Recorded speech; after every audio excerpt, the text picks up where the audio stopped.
স্টারলিংকের পাশাপাশি আরও দুটি বিদেশি কোম্পানি বাংলাদেশে স্যাটেলাইট নির্ভর দ্রুত গতির ইন্টারনেট সেবা দিতে চায়।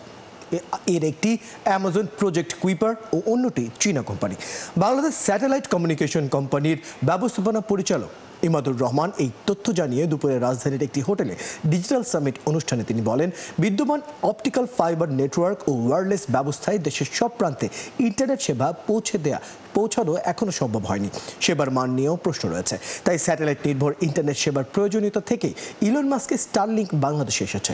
দেশের প্রোটিনের চাহিদা নিশ্চিতে ব্লু ইকোনমিতে জোর দেওয়ার আহ্বান জানিয়ে ইমাদুর বলেন, এই খাতেও বিদেশি ও প্রবাসী প্রযুক্তি উদ্যোক্তাদের আমন্ত্রণ জানানো হবে।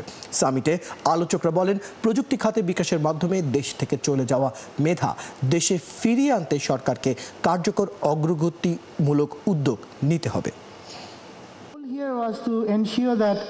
বিদ্যমান ব্যবস্থিতিতে দেশে স্টারলিংক এসেছে। আরও দুটি বিদেশি কোম্পানি বাংলাদেশে স্যাটেলাইট নির্ভর ইন্টারনেট সেবা দিতে চায়। একটি অ্যামাজনের প্রজেক্ট কুইপার, অন্যটি চীনা কোম্পানি।